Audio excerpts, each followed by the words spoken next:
Hello everyone, this is EgboJ20, and in today's video I want to talk about what I would do if I could, promote a fintech company, like when it comes to social media and all that stuff. Now, I'm making this series because I remembered something that happened last year. So last year I wanted to work for a fintech company when it comes to content creation and stuff, like with the scripting, the ideation and the editing and filming and everything. I wanted to do all that stuff. So essentially, I looked at this company, a fintech company, and I noticed that they didn't really have that much content on their page, and it wasn't really that interesting. So I decided to reach out to the owner, and I tried to discuss everything that I wanted to do, and they told me that before I'm considered, I have to make some sample content for them. So I made some content talking about the service and how to use it, and even talking about things that have to do with finance, because fintech finance, you get what I mean. So at the end of the day, after making the sample content, after editing and doing everything, even paying for a studio out of pocket just to make the video, the company ended up ghosting me. But anyways, here is what I would do if I was to promote a fintech company with social media and stuff. Like, this is just for videos only, graphic design and everything. That's not my stuff. So the first thing that I would do is this. I would want them to get 3 people to be the face of the page, like, 3 different people. So here's what the 3 people will do. The first person is going to talk about the fintech app and features it has and use cases of the features and everything, and different things like about problem, like how to troubleshoot it, doing this and that. Like, that is what that person will do. Like, for example, let's assume that it's a virtual dollar card company. They'll teach people about how to use a virtual dollar card, how to make payment, how to do this and that, how to register, that type of stuff. Like, you get what I mean.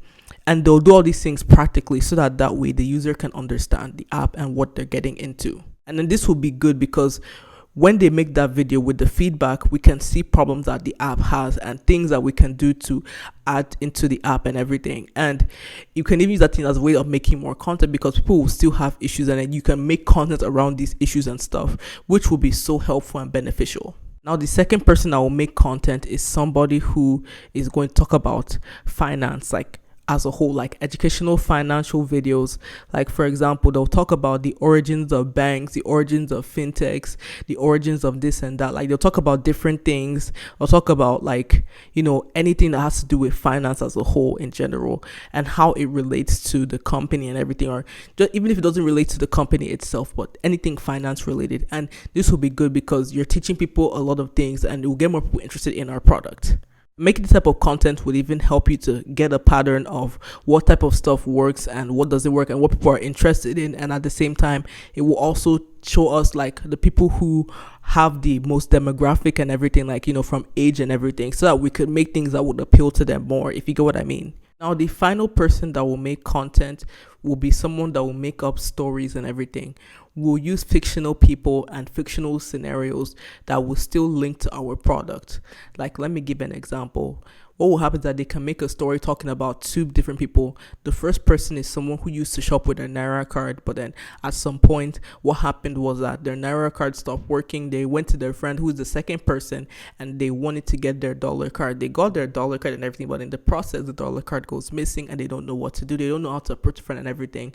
And then the friend is feeling bad and angry and everything, but then they now remember that they have an app that they can download and everything, and all type of stuff that they could use to make all these dollar transactions. Like, they'll make different stories based on the features that the app has and everything, which I think would be really, really nice, and we'll get more people to be interested in our product. At the same time, make people to be asking questions about how this thing works, and that we can now link to the first person that makes tutorials, who can talk about this and that and everything. Like, people will be more interested. Even, like, it will help us to even get more topics of what we can talk about and stuff, which I think would be really, really nice.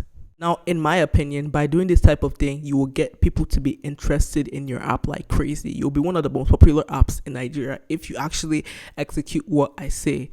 And honestly speaking, like, if I saw a fintech in Nigeria actually doing what I said, trust me, I will download their app because of whatever they're putting out. Like, things that are interesting, things that people will always sit down and watch. That is what they actually should put out and stuff, which I think would be really, really nice. But yeah, so that is all for today's video on this type of thing. I hope I see you guys next time.